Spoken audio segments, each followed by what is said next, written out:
Et salut, j'espère que ça va bien pour ce nouvel hebdo jeu de société du 11 janvier. J'espère que vous portez bien, que vous avez passé une bonne semaine. Cette semaine, on va parler de l'actualité qu'il y a eu un peu dans le jeu de société, ici et là, hein, pas toute l'actu, mais quelques actus choisis. On parlera aussi des parties que j'ai fait depuis mercredi dernier, donc les parties jouées cette semaine. Après, on passera. Il n'y aura pas de partie jeux vidéo cette semaine parce que je n'ai que joué à Marvel Snap, dont j'ai déjà parlé la semaine dernière, et mon avis n'a pas spécialement évolué, donc je vous renvoie à la vidéo de la semaine dernière si jamais. Dans la partie hors-jeu, il y aura pas mal de mangas cette semaine parce que j'ai pour le coup lu pas mal de choses. Et on finira par une petite partie avec l'hippogramme qui est juste là. Regardez, j'ai l'appli prête à jouer. Ce sera avec vous pour le coup parce que tout seul ça n'aura aucun intérêt. Donc j'espère qu'il y aura du monde pour jouer. Faudra que vous deviniez les mots dont j'essaierai de vous faire deviner. Ça c'est le programme un petit peu, donc on va pouvoir passer tout de suite aux actus. Salut Ophélie, j'espère que tu te portes bien, et merci pour les follow depuis, donc Academia qui a follow depuis la dernière fois.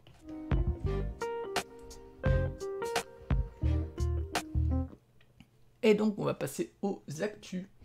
Alors les actus de cette semaine, il n'y en a pas tant que ça, je rappelle juste que si jamais vous voulez m'en faire passer, vous pouvez sur Twitter ou sur Mastodon ou sur Discord me mettre des petits liens. C'est pas dit que j'en parle parce que je parle que de trucs que je juge un peu intéressants, mais en tout cas vous pouvez. Je rappelle juste que l'hebdo jeu de société, il est disponible en podcast. J'ai mis cette semaine le premier, le deuxième est monté. Ça va assez vite à monter, hein, c'est juste qu'il faut que je pense à le faire.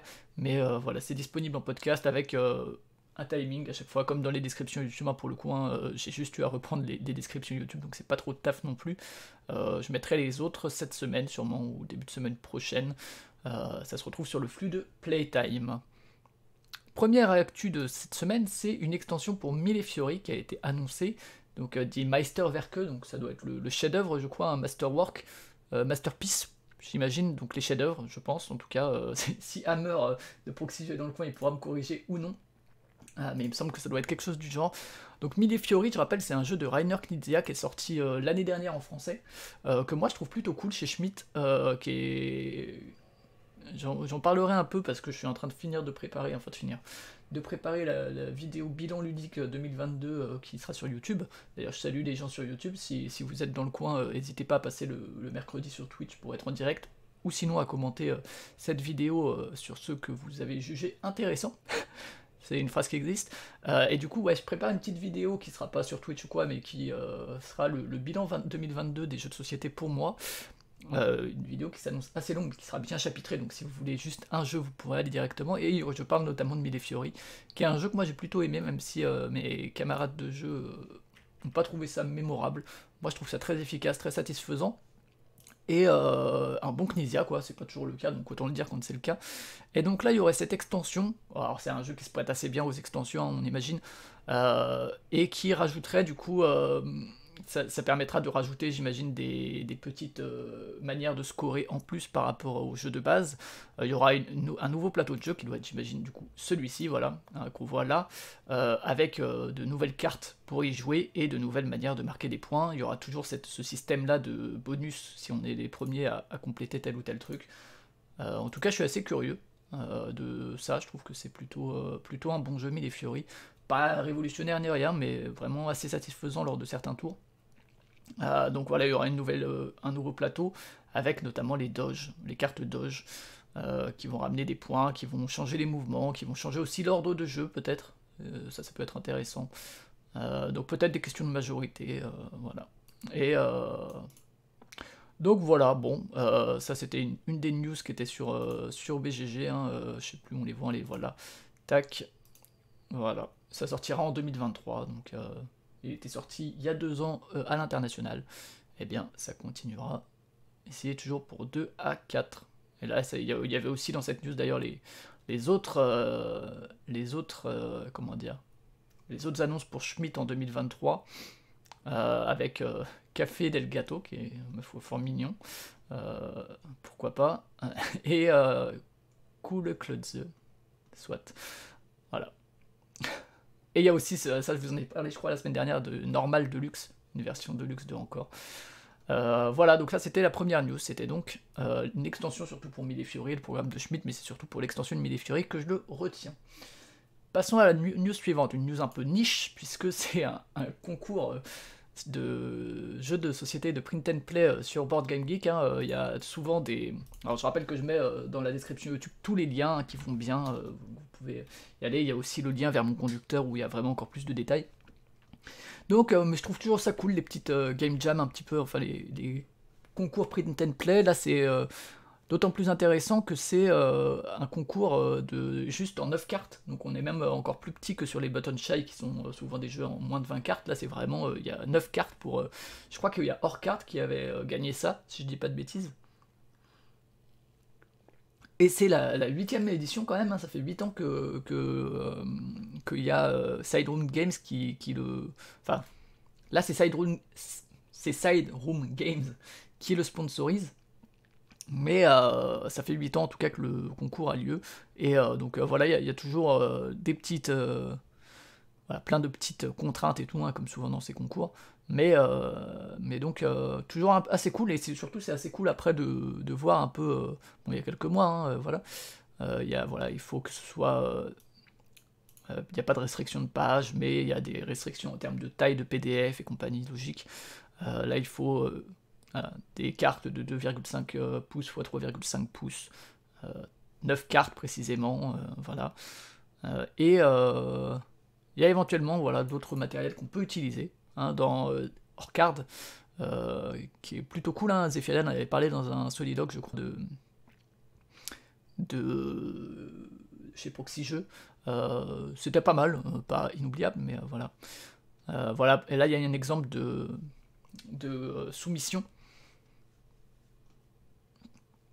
Donc voilà, bon, bah, si ça vous intéresse, en tout cas, allez jeter un œil à ça. Moi, je trouve toujours ça assez chouette, hein, de manière générale, ce style de, comment dire, d'initiative, c'est plutôt rigolo. Et ça peut parfois donner des jeux qui sont parfois mieux que ceux qui sont édités, hein, par ailleurs. Moi, je m'intéresse pas mal à la scène des jeux de cartes là ces derniers mois, et parfois des trucs introuvables ou qui sont tout à fait émulables et tout sont finalement meilleurs que la plupart des jeux édités, donc ça vaut le coup de jeter un œil à ce concours. On continue avec, j'avais parlé il y a une semaine ou 2 semaines, peut-être 2 semaines, du top 10 des ventes chez Le Passe-Temps, et ben voilà, rééquilibrons tout ça avec les ventes chez Philibert. Et notamment parce que c'est intéressant, je trouve, de les mettre en parallèle, en fait, parce que j'avais dit que le passe-temps, il y a vraiment un effet boutique assez fort, notamment sur la place de Oulaou, sur le fait que Seven Wonders Architect soit pas du tout dans le top 10, je crois qu'il a été 11ème, sur la place d'Almanac. Et je me disais que ce serait intéressant, justement, de comparer avec un top plus national et tout, d'autres boutiques, donc le voilà. Et je crois qu'il n'y a pas précisé, alors je crois que ça en a parlé un peu sur le Discord du passe-temps, il n'est pas précisé si c'est en nombre de boîtes ou en chiffre d'affaires, ce qui effectivement n'est pas forcément la même chose, même si ça change pas fondamentalement, pas forcément en tout cas les choses, mais du coup voilà, alors le top 10 des ventes, il y a Skyjo, ou Skyjo comme vous voulez, qui est toujours premier, c'est bien en nombre de boîtes, ok merci Aurélien, cool. Skyjo, donc, qui vraiment cartonne de ouf, alors que ce soit chez Philibert, que ce soit chez Le Passe-Temps, que ce soit chez Cultura, que ce soit à la Fnac, c'est assez impressionnant. Moi j'ai un pote qui bosse à Cultura et qui me disait qu'en période de Noël, il y avait pas loin de 10 boîtes qui partaient par jour, quoi, dans ce genre de magasin culturel, mais pas spécialisé de jeux de société, c'est assez incroyable. Si vous êtes du genre à faire des cadeaux à des gens de votre entourage, prenez peut-être pas Skyjo, c'est peut-être pas le truc qu'il faut offrir, il y a en tout cas des chances que les personnes l'aient déjà. Ensuite, Ark Nova, voilà, donc qui est quand même d'un autre calibre. Hein. On est sur un jeu à 13€, alors que là on est sur un jeu à 56€. Et encore, ça doit être même un peu plus, j'ai peut-être la réduc de Proxy Jeux qui est appliquée. Mais voilà, pas du tout le même format de boîte, pas du tout le même format de jeu, mais voilà, on passe un peu du coq à l'âne. Moi j'ai pas du tout aimé Ark Nova, hein, j'en parlerai aussi dans cette vidéo bilan. Mais voilà, en tout cas, assez inévitable, à mon avis, il serait assez étonnant qu'il soit pas dans la sélection de l'As d'Or expert, hein, celui-là. Ensuite, Splendor Duel, qui est sorti assez tard dans l'année pour le coup, hein, je crois qu'il est sorti vers octobre, donc de Bruno Catala et également Marc-André quand même, même si je sais pas à quel point il a travaillé sur Splendor Duel, mais qui est la version à 2 de Splendor, qui est assez différente, qui est pas une version plus simple ou quoi, qui est vraiment a priori un truc un peu différent. J'ai pas joué pour le coup, je serais curieux, je le prendrais pas parce que je suis pas assez fan de Splendor, même si a priori hein, c'est vraiment différent de Splendor pour le coup, mais bon. Voilà. Je sais pas s'il aura un avenir à la Seven Wonders Duel, mais en tout cas, sacrée vente. Et pour l'instant, alors, Skyjo est pas sorti cette année, mais sinon, les deux, c'est des jeux sortis cette année. Living Forest, qui a eu l'As d'Or initiés, c'est ça, hein, de l'année, et le Kennerspiel également chez Ludonote. C'était cool de les voir revenir avec un bon jeu. Moi-même, j'ai fait un jeu du mois chez Proxy Jeux qui en parlait un peu en long et en large. C'est un jeu que j'aime bien. Dans l'ensemble, je trouve que c'est plutôt un bon jeu avec des bons mélanges de mécaniques qui méritent ses prix. Je suis assez content que Ludonote revienne aux affaires avec un jeu aussi bon parce que ça faisait quelques temps que j'étais un peu frustré. Mais celui-là, par exemple, je crois pas qu'il était dans le top 10 du passe-temps, je sais plus. On repart sur un jeu à deux qui est sorti vers octobre. C'est District Noir que pour le coup je trouve très bien. J'ai pas joué à Splendor Duel, mais celui-là je le trouve vraiment cool. Aujourd'hui, c'est un jeu à deux que je recommanderais sans aucun souci, du moment que vous aimez les trucs un peu coupe-gorge, un peu tendu quoi. Si vous cherchez un truc chill, alors j'ai dit que j'aimais pas Tokaido Duo, mais il faudra plutôt s'orienter vers Tokaido Duo que vers District Noir, parce que c'est pas chill du tout, c'est vraiment ultra tendu et tout, très très bon jeu. Il y a une vidéo de Mathias qui parle du jeu chez Philibert notamment. Très très bien, donc une réédition lui aussi il sera dans ma vidéo bilan de 2022 forcément. Et lui, une réédition donc d'un jeu de 2016. Ouais, il y a eu une extension pour Living Forest effectivement, Ophélie, qui est Kodama je crois, qui est... D'ailleurs ils ont demandé aux gens de venir les tester sur BGA, mais c'est même pas encore en alpha, c'est vraiment un truc assez fermé.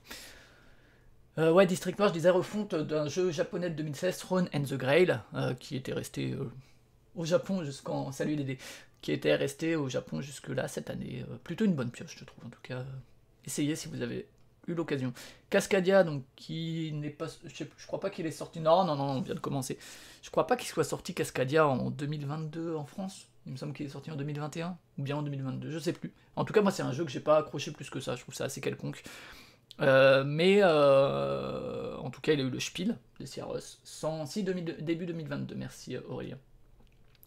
Moi j'ai trouvé assez quelconque, reste que c'est un jeu qui a eu le Spiel, qui était taillé pour le Spiel, qui voilà, bon, moi je suis un peu déçu quand je compare à Top 10 ou à Scout, que je juge des jeux bien meilleurs quand même en termes de propositions et même en termes de sensations, c'est beaucoup plus à mon goût, même si c'est difficile à comparer à notamment Top 10, et enfin les trois sont assez différents.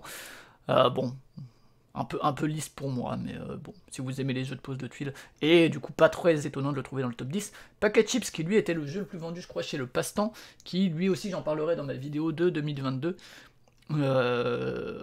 parce que ça fait la partie de mes coups de cœur aussi, très très bon jeu, édition incroyable, système de jeu qui est à l'avenant, c'est pas juste une belle édition, donc c'est cool, je trouve ça super, c'est un jeu en entonnoir, très très bien. Welcome to the Moon, qui est aussi un grand succès de cette année, là où Welcome to Las Vegas était un peu un flop, je pense, et que moi je sais qu'en lisant les règles j'ai dit oh laisse tomber, ça m'a l'air d'être le King of New York de Welcome, c'est-à-dire une complexification inutile qui apporte pas grand chose en termes de sensations. Welcome to the Moon semble faire l'unanimité, je l'ai toujours pas essayé, il y a des amis qui l'ont, qui m'ont dit qu'à l'occasion faudra que j'essaye. Avec plaisir, j'aime beaucoup Welcome, donc pourquoi pas. On repasse dans du gros jeu, hein, qui est sans doute le gros jeu avec Ark Nova qu'on a vu plus tôt, c'est Gloomhaven, mais pas le Gloomhaven, mais Les Mâchoires du Lion, qui a l'air cool, qui est un stand-alone, qui a priori en termes de mise en place et de setup est beaucoup plus simple, c'est pareil, setup et mise en place, beaucoup plus simple, beaucoup plus abordable que Gloomhaven. Si moi je devais jouer à Gloomhaven, je jouerais plutôt à celui-là, en tout cas. Qui est aussi à un prix un peu plus acceptable. Donc pourquoi pas à l'occasion. Et ensuite un Unlock Short, alors il y a eu pas mal de... Je crois que c'est cette année qu'on commençait à sortir les Unlock Short Adventures, donc les mini-enquêtes d'Unlock. Bon, c'est le secret de la pieuvre qui se place ici, voilà. J'avoue que moi j'ai joué à un Unlock cette année, j'ai enfin découvert Unlock, et j'ai trouvé ça nul à chier. Après j'ai fait que la première enquête de la première boîte, j'ai trouvé ça vraiment... pourri, parce que pour plein de raisons, il faudrait que j'essaye d'autres enquêtes quand même, déjà de la première boîte, et puis peut-être d'autres, parce que peut-être que ça a évolué, mais j'ai trouvé ça quelconque, j'ai trouvé ça ringard, vraiment. J'ai eu l'impression de jouer à un jeu des années 90 en termes de jeux vidéo, je veux dire, alors que, enfin, tu fais jouer à ça à des gens qui ont l'habitude des point and click et des jeux d'aventure des années 2010, et là, tu te dis, hey, les gars, alors c'est des vieux auteurs, je sais, hein, qui ont peut-être plus aux jeux vidéo actuels, mais ouais, j'ai trouvé ça très décevant Unlock. Alors, encore une fois, je lui laisse le bénéfice du doute sur d'autres enquêtes, que ce soit de la première boîte ou de boîtes ultérieures, qui peut-être étaient plus intéressantes. Mais c'est vraiment pas le jeu qui me hype.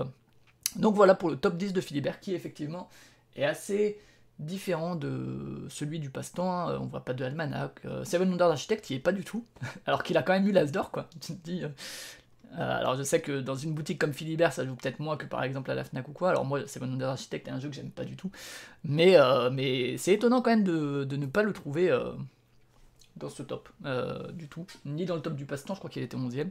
Mais je m'étonne franchement, enfin, en termes de nombre de boîtes, tu te dis, c'est quand même la licence Seven Wonders, c'est quand même l'As d'or. Soi-disant, le truc grand public, moi je trouve que c'est relativement faux en partie. Mais on trouve du Cascadia, on trouve du Packet Chips, comme quoi, hein, voilà, il suffit pas d'une licence, il suffit pas d'un prix, c'est rigolo. Voilà donc pour le top 10 des ventes de chez Philibert. On passe à une nouvelle news.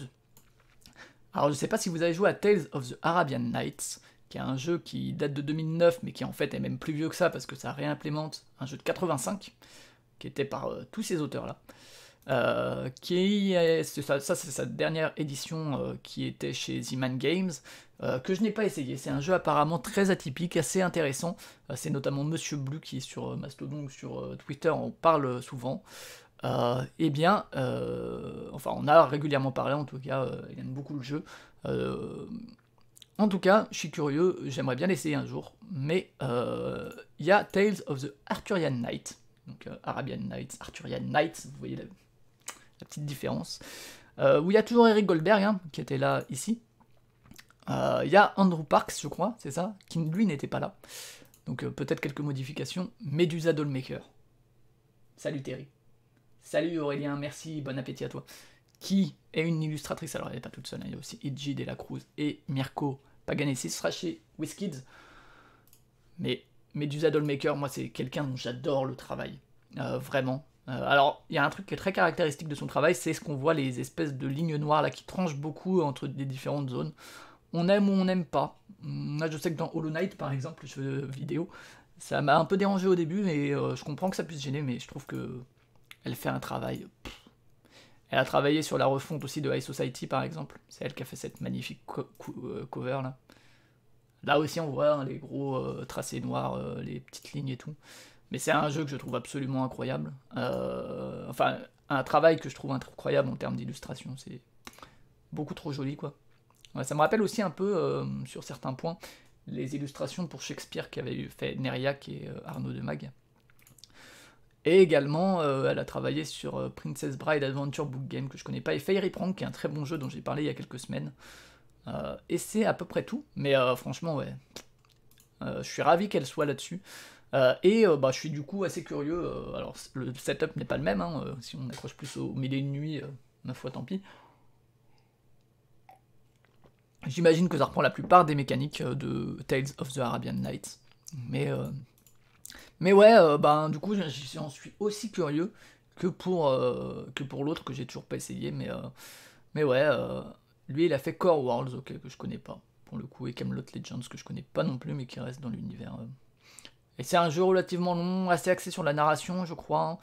Il me semble, comme dit, j'ai jamais joué à Arabian Nights, mais en tout cas, si vous aimiez ou que vous étiez curieux de Tales of the Arabian Nights, et que vous n'êtes pas rebuté par l'univers un peu arthurien, gardez un œil dessus.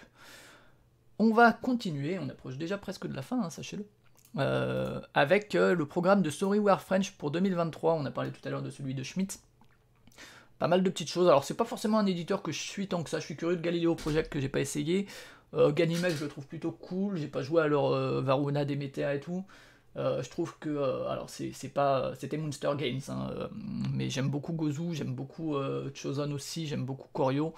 Donc ça dépend, franchement il y a la moitié de leurs jeux dont je me fous à peu près, il y a les autres que j'aime bien et il y en a qui je trouve quelconques, mais pour le coup il y a pas mal de jeux, il y a Iki, il y a une extension donc Akebono, et Iki j'ai toujours pas joué mais je suis toujours très curieux d'y jouer, je pense que ça me plairait bien, je dois en faire une partie avec Père Castor à l'occasion, mais c'est un jeu qui m'intrigue pas mal, que j'aimerais bien essayer à l'occasion.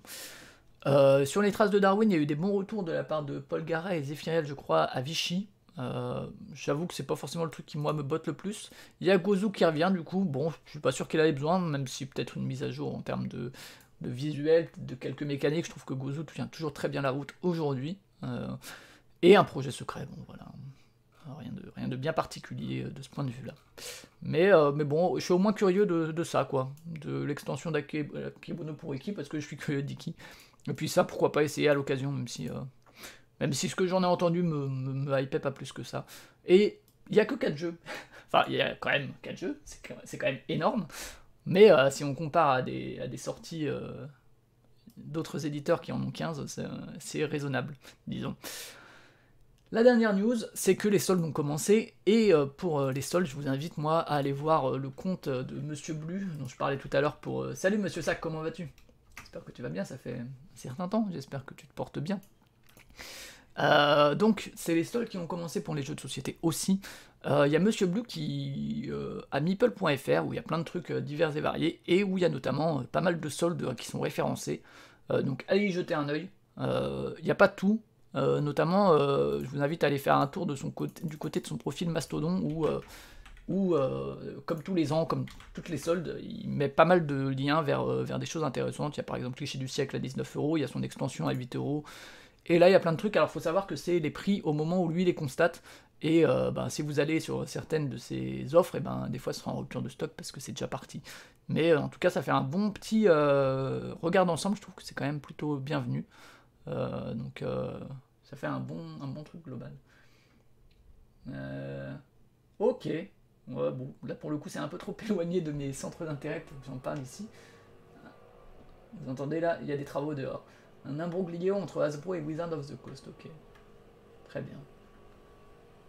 Si t'as un truc qui fait un résumé de l'affaire, tu peux me l'envoyer par Discord si tu veux. Si j'y comprends quelque chose et que c'est intéressant, je pourrais en parler une autre fois. Mais pourquoi pas. En tout cas, ouais, donc voilà, des soldes, il y a des trucs intéressants, et en plus, surtout, il le prend un peu dans pas mal de comment dire, de sites différents, donc ça vaut le coup d'aller voir. Atlante est un très bon jeu, par exemple. Enfin, un bon jeu en tout cas, ça je suis assez curieux, c'est les petits aventuriers du rail, machin. Hero Realms, pourquoi pas, Jingopolis, super jeu. Il y a quand même des trucs cool, hein. Big Box de Terra Mystica, 89€, bon, j'imagine que voilà, ça c'est en rupture. Ça part vite, hein. Les trucs les plus intéressants en général partent vite, hein. Mais voilà, donc les soldes ont commencé, et allez voir meeple.fr. Le lien est, je sais plus jusqu'à quand elle dure, mais vous avez le lien dans la description. Hop, et allez voir le profil de Monsieur Blu, qui met tout ça sur son mastodon. On passe aux nouveautés sur Board Game Arena. Alors, il n'y a pas grand chose qui est arrivé depuis, je sais plus quand est-ce qu'on en est, où est-ce qu'on en était, mais il y avait Caper Europe, qui est un jeu à 2 que j'ai toujours pas essayé. It's a Wonderful World, moi j'ai pas accroché du tout à la seule partie que j'ai faite, et c'est peut-être l'adaptation BGA qui me convient pas, mais j'ai pas trouvé ça très intéressant. Mod 10, qui est un tout petit jeu de cartes, qui est un jeu, je crois, de quelqu'un qui en fait souvent, Mark Stier, voilà, c'est ça, qui en fait plein de petits jeux de cartes comme ça, où l'implémentation est assez minimaliste, mais jamais essayé aucun de ces jeux. Je vous montre toujours pas les alphas, parce qu'ils veulent pas... Salut Jérémy, comment vas-tu? Enfin, depuis tout à l'heure, parce qu'on s'est déjà vu, nous, il y a peu. Du côté des bêtas, il y a Lilo, qui est un jeu opposant de joueurs, bon, qui m'intéresse pas du tout, ça a l'air d'être un truc abstrait, et Araoa, dont je parlerai plus tard, qui était arrivé en alpha, le dernier jeu de Théo Rivière avec Johannes Goupy, chez Greux Games, que j'ai pu essayer, j'ai pu faire 2-3 parties, j'en ai fait une ce matin avec Jimmy d'ailleurs, qui est... j'en parlerai tout à l'heure, mais du coup il est sur BGA, et c'est plutôt une bonne chose si vous voulez l'essayer. Dernière news, comme d'habitude, un petit point sur ce qui est sorti chez Proxy Jeux depuis la semaine dernière. Il y a eu l'émission Jeux du mois, qui sont un peu les jeux qu'on recommande chaque mois. Cette fois, c'est Paul Garet et le Pionfesseur qui vous parlent des jeux qui les ont marqués ces derniers temps. Pionfesseur parle de Maudit Maudit chez Cocktail Games, qui est un jeu qui, moi, j'avoue, m'attirait pas plus que ça. Et d'ailleurs, je me demandais, ouais, bon, ok, Maudit Maudit, comment il va faire un jeu du mois dessus, parce que c'est quand même un format où on parle relativement longtemps des jeux. Et finalement, j'ai été agréablement surpris parce que j'ai trouvé que c'était très intéressant ce qu'il en disait, et que les axes qu'il a choisis pour en parler ont fait que ça tenait totalement dans le format jeu du mois, donc c'était cool. Trax, j'avais essayé une enquête chez Cyrus, j'avais trouvé ça cool, et pour le coup, ça je ne doutais pas. Oui, aussi, évidemment, mais ça c'est le Pionfesseur. Trax, ouais, j'avais essayé, j'avais trouvé ça cool, et pour le coup, c'est entre guillemets un jeu que je voyais beaucoup plus dans les jeux du mois, parce que très facile à présenter, il y a plein de trucs à dire dessus, donc il y a plein de trucs intéressants, elle en a parlé assez longuement. Un très bon épisode, j'ai trouvé, dans l'ensemble, et c'était cool. Et c'est fini pour les actus, c'était assez rapide, hein. On va pouvoir passer aux parties de la semaine.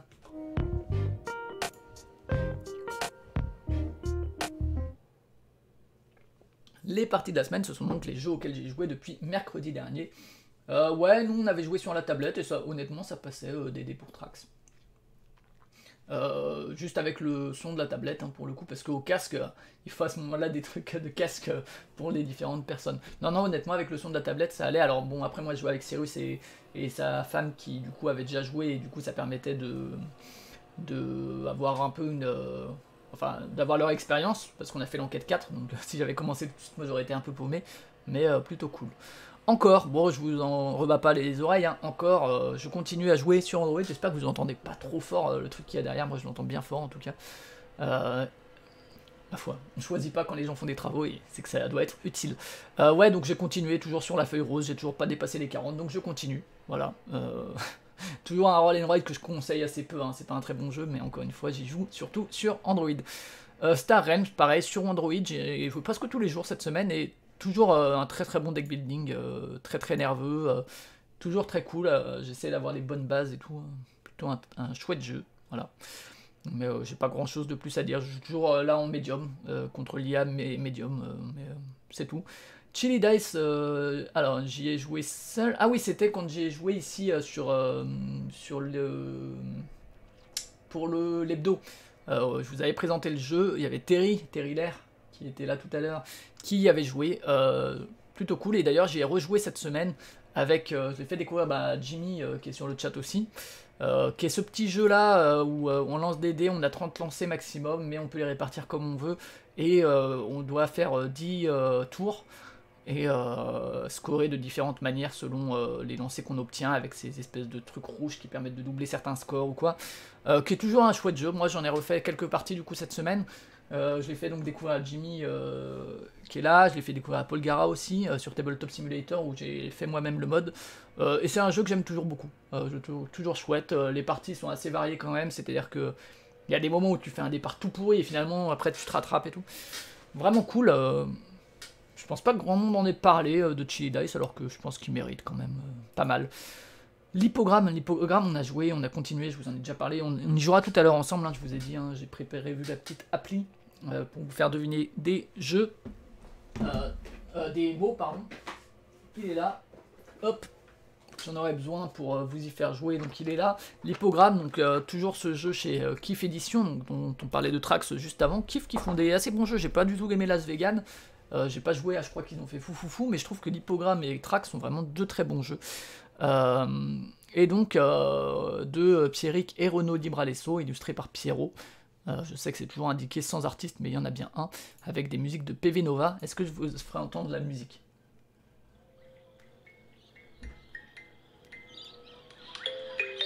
Vous entendez là la musique? Voilà, toute chill. Alors que le jeu n'est absolument pas chill. En tout cas, donc l'hypogramme, moi, qui est ce jeu où il faut faire deviner des mots,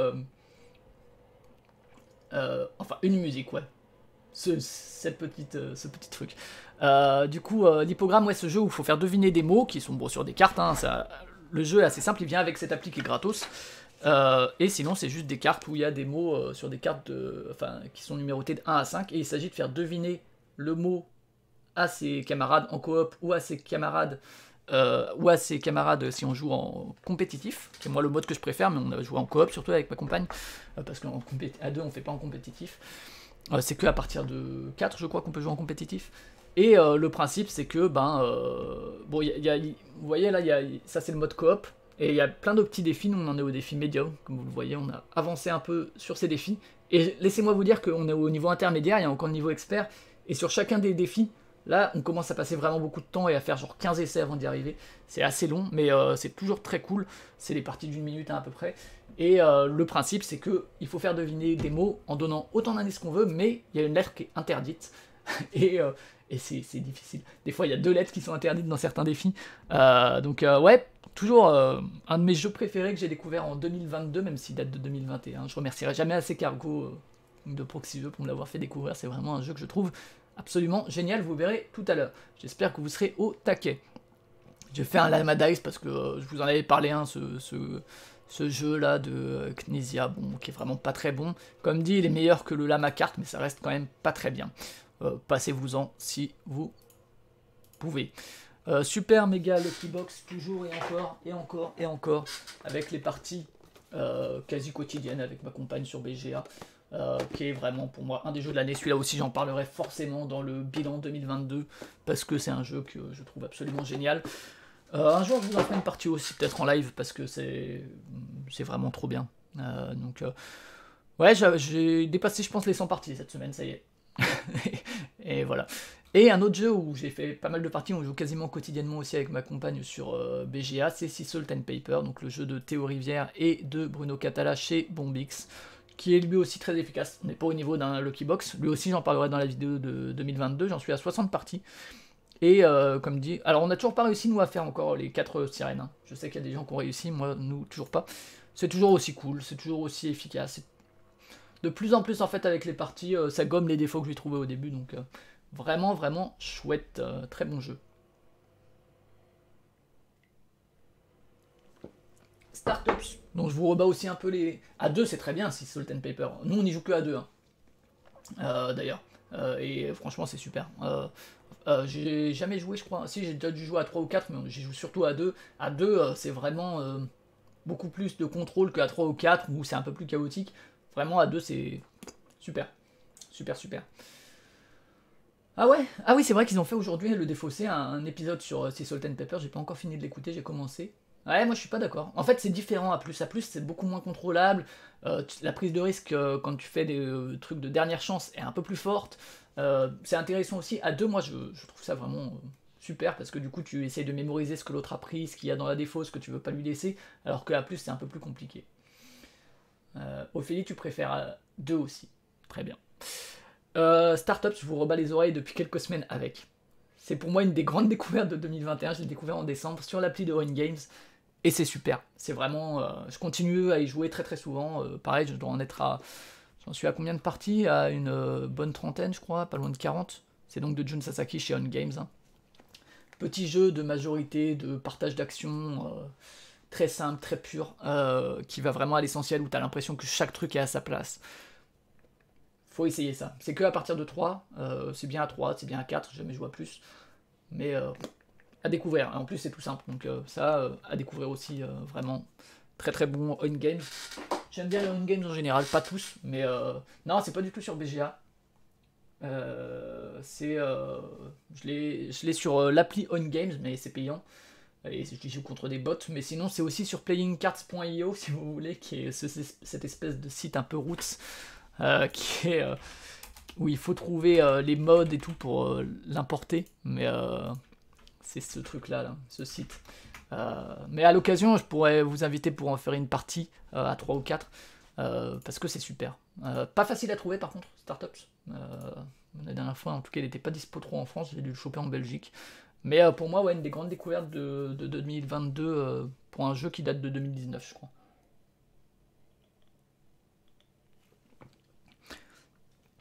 Hop, j'écarte ma tasse, j'évite de faire tomber tout ce qu'il y a sur mon bureau. On continue avec Chili Dice, je vous en ai parlé, donc c'était avec Jérémy, vous avez vu, je l'ai écrasé les 2 fois. Salut à toi, Jérémy, je te salue.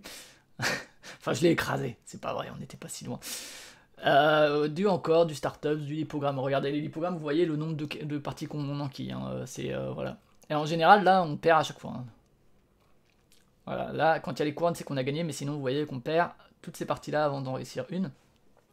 Raoa, donc Raoa qui sort cette semaine, qui est déjà donc sur Board Game Arena, qui est un jeu de, je l'ai dit, Johannes Goupy et Théo Rivière, illustré par Oli chez Gros Games. Donc Gros Games, vous les connaissez pour Nidavellir par exemple, et les Grignettes récemment. Et alors, c'est un jeu qui est absolument magnifique, sauf ça qui est moche. Ce plateau central, c'est absolument hideux. Je trouve aussi les plateaux pas magnifiques, alors que les illustrations sur les plateaux sont très belles. Mais le plateau là, ce truc là, désolé, mais non, c'est pas possible. Là, le plateau central là, avec ces trucs qui tournent et tout, c'est vraiment... Alors il y a ça qui rappelle, qui est plutôt bienvenu, mais ce truc là, c'est vraiment pas élégant. Par contre, les illustrations de Oli, qui je crois c'est son premier jeu, là-dessus, c'est d'une beauté, c'est incroyable, je trouve le trait, les couleurs, tout, il y a du grain et tout, je trouve ça super beau. J'aime bien aussi les illustrations des cartes, hein, là on voit pas les cartes, mais ouais, c'est pas beau hein, le plateau, hein. Je suis un peu d'accord. On voit pas les cartes, mais il y a plein de cartes qui sont très joliment illustrées aussi. Dommage pour ce truc là en sépia là, marronasse, qui est pas magnifique je trouve. Et j'aime pas la couve non plus, je trouve la couve vraiment pas très réussi. Pas que ce soit moche, je veux dire, l'illustration là est magnifique. Il n'y a rien à dire. Enfin, par contre là c'est pixelisé les amis. C'est vraiment super beau ça. Par contre l'effet de trucs qui se déchirent là, non, je trouve ça assez cheapos. C'est dommage parce que ça c'est super beau pour le coup. Donc c'est Raoa, c'est un jeu où il y a un élément un peu de morpion si on veut. On en fera peut-être un à l'occasion aussi. C'est un jeu où en gros... Salut pauvre, j'espère que tu vas bien. Chaque tour on va garder une carte qu'on va placer sur notre plateau, qu'on va essayer d'améliorer petit à petit. Et ensuite on va activer les cartes qui sont dans la colonne ou la ligne de notre petit zigoto qui est là. Prendre celui qui est à l'endroit. Si c'est lui par exemple, là je vais activer ces 3 cartes là. Donc j'aurai intérêt à poser une carte dans cette colonne pour l'activer tout de suite. Évidemment. Et il y aura 4 décomptes. Donc il y a 12 tours. 3 x 4, oui ça fait 12, plus 4 décomptes. Dans les décomptes, on va faire scorer tout ce qui est les sports. Les sports, on va les poser petit à petit sur notre plateau pour activer les biomes où il y en a. Et on va aussi marquer des points si on a plus de gouttes d'eau que les autres, selon quel point on en a plus que les autres. C'est rigolo, j'ai fait 3 parties, et en fait aussi quand on pose les cartes, si on arrive à avoir 3 fois le même symbole, donc par exemple 3 cristaux là dans ce qu'on voit en haut à gauche, ça permettra de récupérer justement cette entité divine qui va nous donner ce bonus là, qui va pouvoir nous être piqué par la suite.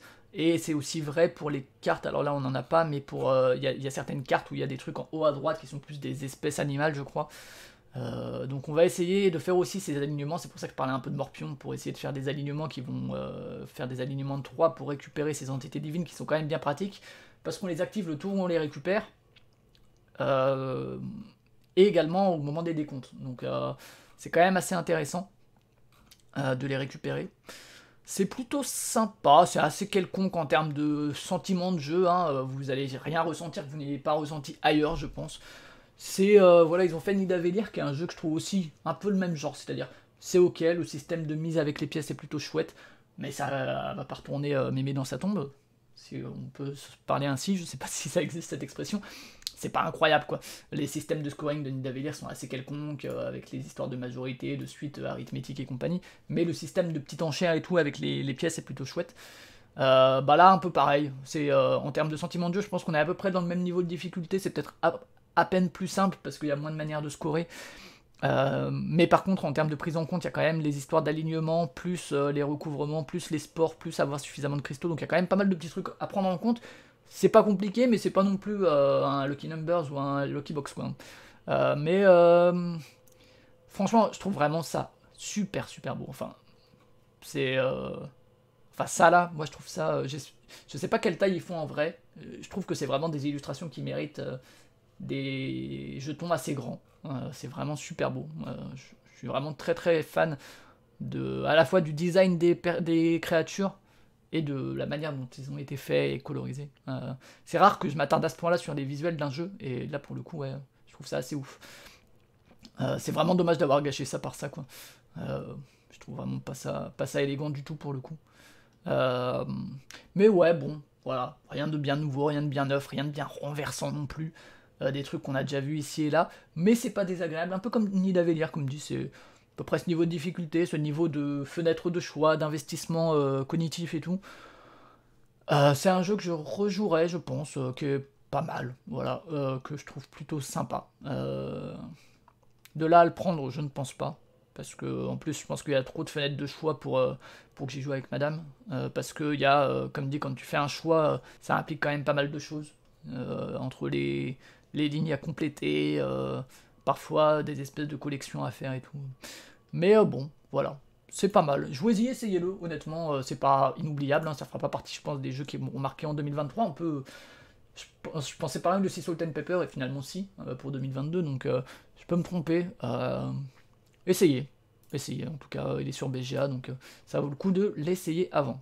Dommage pour la couve, que je trouve vraiment pas très belle, alors que l'illustration est magnifique, c'est un peu dommage. Donc ça c'était Raoa, on retrouve des trucs. Une autre découverte, donc c'est la seule découverte avec Raoa cette semaine, c'est le Renard des Bois, qui est un jeu dont on m'a souvent parlé, parce que j'adore Jekyll vs Hyde, qui est un jeu de pli à 2 asymétrique, Et souvent, quand on parlait des jeux de pli à deux, on me citait Clay, mais on me citait aussi le Renard des Bois et le Renard des Bois Duo, qui est sa variante, je crois, coopérative, voilà. Qui est un jeu donc à deux exclusivement, qui est un jeu de pli de Joshua Brigel chez Renegade, et qui est un jeu où il y a 3 couleurs de cartes. Il y a donc les clés, les cloches et la lune, et des cartes qui vont de 1 à 11. Et de manière assez classique, on va avoir une main de 13 cartes, je crois, on va en dégager certaines, donc il y a quand même un peu d'inconnu, ce qui est toujours bien dans les jeux de pli, enfin ce que moi j'apprécie en tout cas plutôt, pour éviter d'avoir une connaissance complète et qu'il y ait juste le comptage de cartes qui compte. Et il y a quelques cartes qui ont des pouvoirs, et il y a, dans ces 3 couleurs, il y aura un atout qui va être déterminé en début de manche, et on va faire des plis, et on va marquer des points selon combien de plis on a fait. Si on en a fait de 0 à 3, on va marquer 6 points, si on en a fait de 7 à 10, je crois, on marque aussi 6 points. Entre ces deux extrêmes, on marque 1, 2, 3 ou 4, je crois, points. Et si on dépasse les 10 à ce moment-là, on marque 0 points parce qu'on a été trop gourmand. Et donc il y a... alors ça vaut pas... C'est un peu moins bien que Claim, je trouve, c'est beaucoup moins bien que Jekyll versus Hyde, mais on retrouve un peu le sentiment de Jekyll versus Hyde à évaluer sa main, à se dire, tiens, je vais plutôt partir sur... surtout en fait le sentiment de Hyde, puisque Jekyll doit être à l'équilibre, mais Hyde il doit être soit mettre beaucoup de plis et que Jekyll en marque pas beaucoup, ou inversement ne marquer très peu de plis alors que Jekyll en marque beaucoup, être dans un gros déséquilibre. Et donc là on va un peu avoir cette sensation quand on va regarder notre main, à se dire je vais plutôt partir sur le fait de mettre de 0 à 3 plis, ou je vais essayer tout de suite d'en marquer 7 à 10.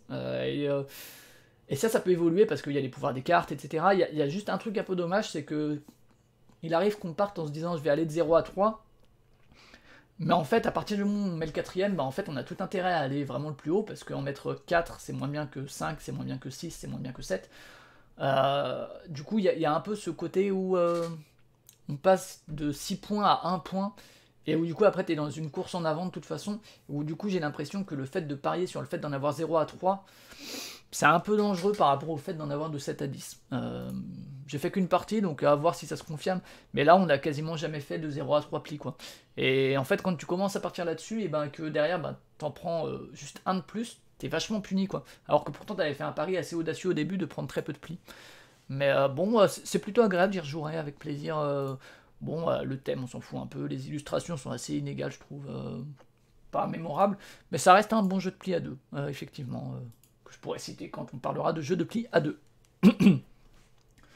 Est-ce qu'on a d'autres jeux à parler d'Hippogramme? L'Hippogramme, toujours, regardez, toujours des échecs, hein. Comme il n'y a pas la petite couronne, ça veut dire qu'on perd, on perd, on perd, on perd, enfin on gagne. Voilà. Beaucoup de défaites, hein. Parce que le jeu commence à devenir de plus en plus difficile. Nova Luna, je crois que j'en ai jamais parlé ici. Un jeu de Rosenberg et Corvée Van Morcel, illustré par Nicolas Sigmund et chez Spielwiese, également Lucky Duck et Pegasus et tout, bon ça dépend de où, qui est un jeu de 2019 qui réimplémente a priori Habitat, qui était un jeu de Cornet Van Morcel uniquement, qui a été réimplémenté tiens, par Framework, je ne savais pas, qui est un jeu de 2022, de Rosenberg seulement, tiens donc, bon j'avais jamais vu ça, mais soit, ouais ok je vois, soit, et qui surtout a une suite spirituelle avec Sagani, qui est plus punitif que Nova Luna je trouve. Nova Luna c'est un jeu qui reste assez puzzle, assez...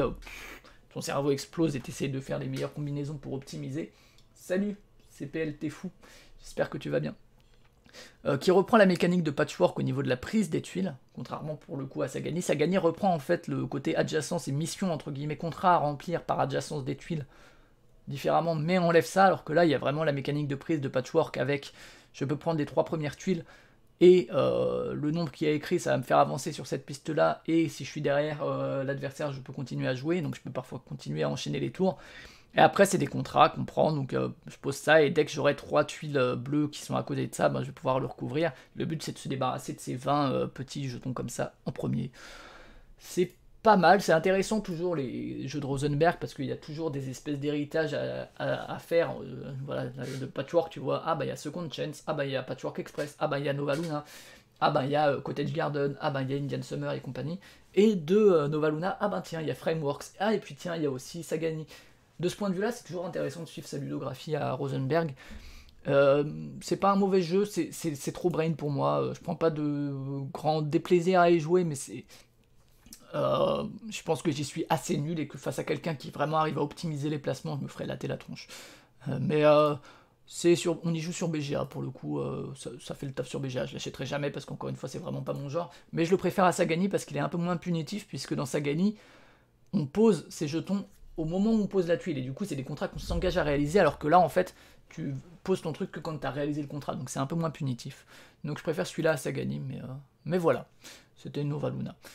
Dragon Heart, on a un peu rejoué, bon celui-là aussi, hein, j'en ai fait plein de parties entre celui-là donc de Rudy Gordon, qui est un super auteur, qui est aujourd'hui sous le nom d'Opal, que j'ai Opal moi en vrai, mais sur BGA il est sous Dragon Heart, ça reste toujours un des jeux à deux que je préfère, que je trouve ultra efficace, ultra pur, ultra malin, ultra tendu, à faire des ouvertures à l'autre et tout. Jouez-y si vous avez jamais essayé et que vous aimez les jeux à deux, Dragon Heart ou Opal. Je préfère la direction artistique de Dragon Heart, c'est dire si celle d'Opal me plaît pas parce que c'est quand même pas magnifique.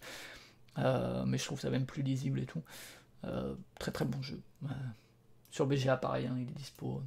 Marrakech, on y a rejoué un peu, ça faisait depuis un certain temps qu'on n'y avait pas joué, sur BGA aussi, avec ma compagne. Je suis toujours très curieux d'y jouer un jour en vrai parce que je trouve le matériel trop bien. Ouais, Opal, je trouve ça moins lisible aussi, je suis d'accord, Dédé. Et puis je trouve pas ça plus joli. Je suis toujours curieux d'y jouer un jour en vrai avec ce matériel des vrais tapis là, c'est quand même assez original de ce point de vue là. Mais en tout cas on a rejoué à deux, toujours avec la variante un peu méchante où c'est nous qui décidons vers où va aller Assam à la fin du tour. Et alors que la variante gentille c'est que c'est toi qui vas décider où ça va aller pendant ton tour. Mais moi je préfère largement la variante qu'on appelle bâtard. qui est un peu plus sévère, mais qui crée un peu plus d'interaction et un peu plus de... Voilà, je trouve ça plus sympa. Ça reste un super jeu toujours, hein, avec cette espèce de circuit fermé en termes de points, avec des points qui s'échangent l'un avec l'autre de manière... un peu comme, vous savez, dans ces trucs d'expérience où on voit des liquides qui s'échangent les uns entre eux. Je trouve ça super élégant. Ça reste toujours un très bon jeu, Marrakech. Et ça m'a permis, je crois, d'atteindre le H-index de je sais plus combien. De faire des parties de celui-là. Et ouais, toujours très cool. Effectivement, il mérite son statut de classique. C'est vrai que chez Proxy Jeux, c'était un peu un running gag de dire arrêtez de jouer au Monopoly, jouer à Marrakech. Alors il y a ce côté de parce qu'on se déplace et on paye comme quand on arrive chez les maisons ou les hôtels de nos adversaires dans Monopoly. Ça reste quand même très différent, effectivement, mais par contre en termes de classique, c'est vraiment super. Hit, on a pu jouer chez ma belle-mère avec elle. Elle a gagné sa première partie d'ailleurs. Alors c'est un jeu, voilà, on voit que j'en ai joué une trentaine de parties en un mois, donc c'est que j'ai bien aimé. Hein. J'avais commencé à le découvrir à 4, je crois, chez Cyrus. Et après, on y a surtout joué à 2. Moi, je l'ai acheté en rentrant parce que je le trouve super. Et on y a surtout joué à 2 avec Pauline. Et c'est très bien à 2. Hein. Honnêtement, à 2, t'as vraiment ce côté-là où tu sais que ça va être à l'autre, donc t'essaies de lui piquer et tout. T'as un côté, mais c'est quand même plus HIT. Regarde celui-là. Mais à 3 ou 4, c'est beaucoup plus rigolo parce que les cartes circulent beaucoup plus, puisque je rappelle qu'on peut se piquer les cartes des autres et tout. Du coup, le temps que ça revienne à nous, en fait, souvent les cartes ont beaucoup plus circulé et il y a un côté où ça vit beaucoup plus comme jeu à 3 que à 2. Je pense que je le préfère clairement à 3 ou 4 quand même, même si à 2 il est tout à fait valable. Je veux dire, on a fait sûrement sur les 32 parties, j'ai dû en faire 25 ou 26 à 2, et j'en aurais pas fait 26 à 2 si je trouvais pas ça intéressant. Mais à 3, il gagne effectivement en saveur, en interaction, en dynamisme. Donc ça reste toujours un des jeux que j'ai préféré découvrir en 2021. En 2022, pardon. Grâce à Cyrus, là pour le coup aussi, et c'est Drew qui en a parlé dans les recommandations de Noël. C'est Stop ou encore dans sa plus pure expression et qui déchire. Des jeux dont on a déjà parlé. Raowa, j'en ai déjà parlé, ça aussi. Je crois qu'on a fait à peu près le tour. On a refait un Ticket to Ride sur BGA également, où là j'ai largement gagné, j'ai eu de la chance au niveau... Vous savez, j'ai eu ces parcours dès le début où ça permet déjà de se mettre un peu en étoile, où du coup après quand tu récupères des nouvelles cartes destination, il y en a pas mal qui sont déjà faites ou presque, et où ça permet de scorer assez facilement, et en plus ça va dans le sens de la plus longue route. Donc c'était une partie assez tranquille. Que j'ai pu gérer à mon rythme et tout, toujours agréable à rejouer. Clairement, à 2, c'est beaucoup moins, on se marche beaucoup moins dessus qu'à 3 ou 4. Hein. Quand bien même, il y a des fois des doubles routes là, à 3 ou 4. À 2, c'est beaucoup plus tranquille qu'à 3 ou 4, où vraiment t'es beaucoup plus arragé parce qu'on t'a piqué ta place. Lui aussi, un classique que je continue à prendre du plaisir à jouer, hein, toujours de Alan Moon. Voilà. Indian Summer, j'ai rejoué, puisque j'avais dit hein, que j'aimais bien Indian Summer, j'ai pas accroché à donc de Rosenberg à nouveau, j'ai pas accroché à, comment il s'appelle, c'est ma 4ème partie, à Cottage Garden, que j'ai trouvé un peu quelconque. Mais celui-là, je l'aime toujours autant. Quatrième partie, bon, je toujours contre les IA en facile, mais je trouve ça toujours aussi malin avec cette espèce de course où tu vas essayer d'optimiser, où tu vas essayer quand même aussi, quand tu te places, de mettre que les trous des tuiles soient les uns à côté des autres pour pouvoir placer après des tuiles animaux dessus pour bénéficier des bonus. C'est cool. J'aime bien le fait qu'on puisse aller piquer des trucs aux autres et tout. Franchement, c'est un jeu que je trouve plutôt solide. Bien meilleur que Cottage Garden. Si vous avez jamais essayé, je vous le conseille pour le coup.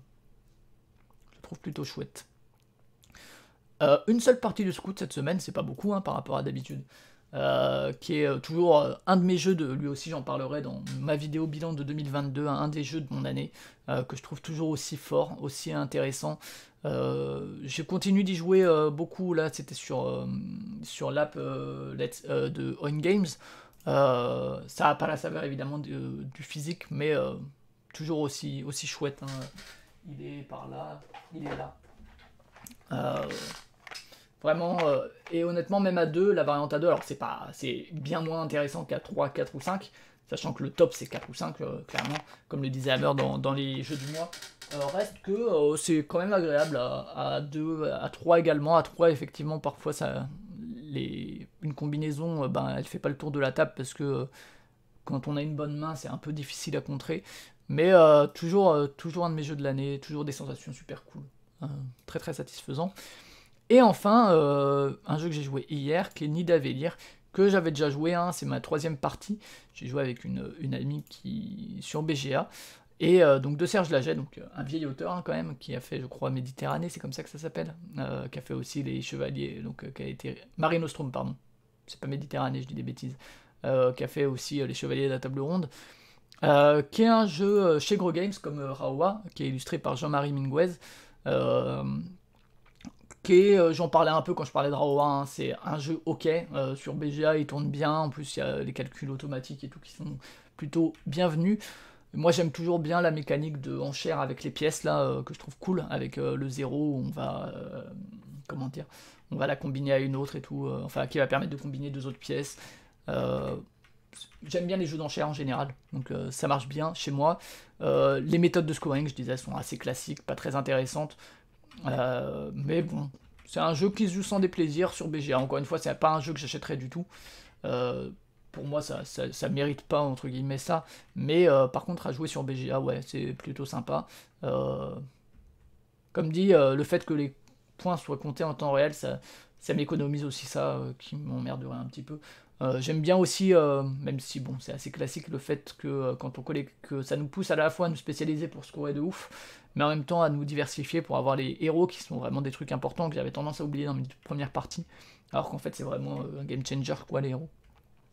Mais bon voilà, pas mal, pas inoubliable mais plutôt sympathique. C'est bon pour les jeux de la semaine, j'espère que vous avez passé une bonne semaine de jeux de société, n'hésitez pas à me dire ce que vous avez joué, si vous avez eu des coups de cœur, des découvertes que vous n'avez pas aimées ou que vous avez aimées. Et on va passer du coup pas à la partie un peu de jeux vidéo, parce que comme je l'ai dit, j'ai surtout joué à Marvel Snap cette semaine, et j'ai pas grand chose à en dire de plus que ce dont je parlais la semaine dernière. On va plutôt passer directement à la partie hors jeu.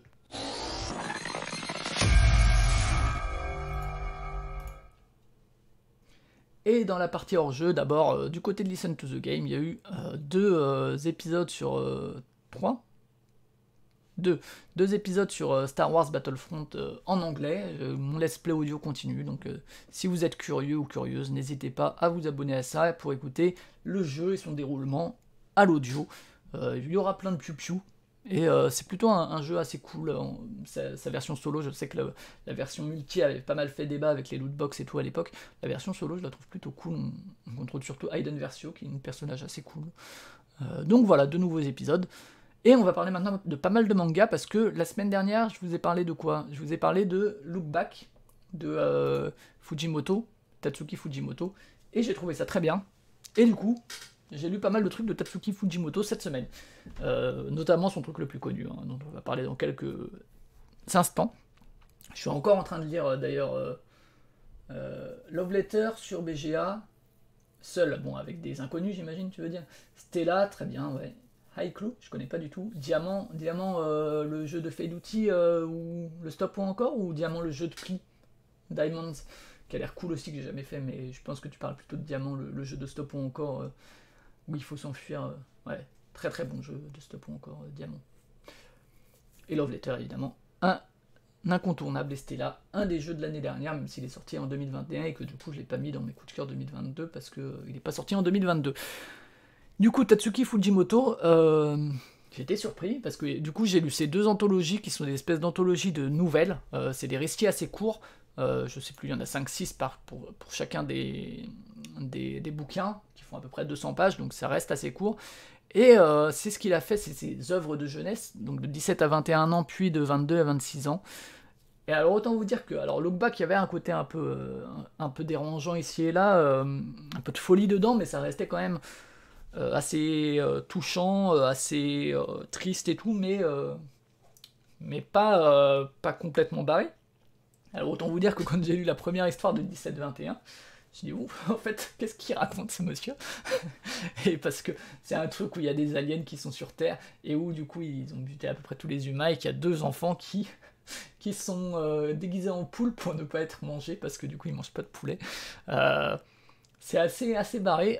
Il y a certains récits, notamment le premier de 22 à 26 qui est un peu plus calme, qui est très beau. Il y a des annotations de Tatsuki Fujimoto qui sont assez bienvenues parce que ça parle un peu de son processus créatif et tout. Et notamment ce premier récit de 22-26, il dit bon ouais, les gens voulaient voir si j'étais capable de faire un récit plus quelconque, donc je l'ai fait et aujourd'hui encore je le trouve pas très intéressant.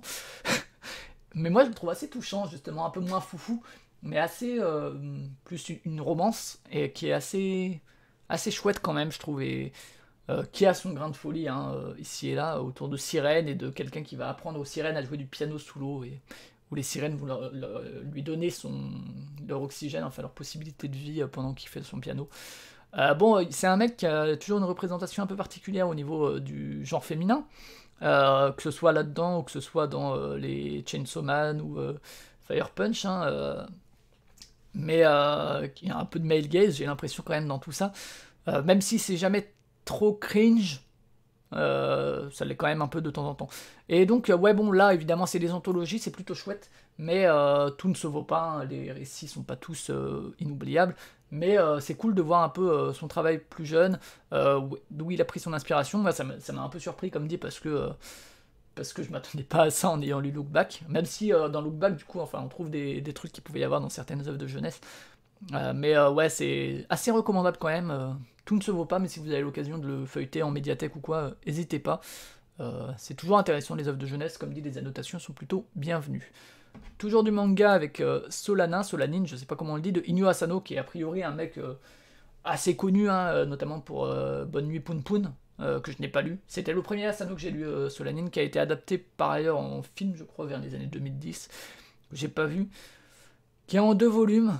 Alors, il est dispo chez Kana en intégrale, et pour le coup, ça, j'ai trouvé ça absolument magnifique. C'est pas tout joyeux, et a priori, c'est un peu une constante chez Inyo Asano. Même si là-dedans, il y a des éclats de lumière, il y a de l'espoir, il y a de la luminosité, il y a des relations positives, c'est quand même pas la joie. Mais c'est très beau, c'est autour de la musique, autour de l'amitié, autour des relations amoureuses, autour de la mort, du deuil, de plein de trucs comme ça. De quoi faire de sa vie, d'existentialisme, un peu de trouver sa place dans la société, entre ce qu'on aime faire et ce qu'on a besoin de faire avec des gens qui bossent parce qu'il faut payer le loyer, mais qui ont envie de faire des concerts et de jouer de la guitare, Solanine étant le titre d'une des chansons. Voilà, qui a envie de vivre leur vie, une nana qui va démissionner justement parce qu'elle se dit que c'est pas ça qu'elle veut faire finalement. Très très bien. C'est pas facile d'en parler, c'est pas facile de... Enfin, je le recommande, encore une fois, soyez conscient que c'est pas forcément une lecture très joyeuse, même s'il y a des moments joyeux dedans, il y a plein de moments très lumineux, très enthousiasmants.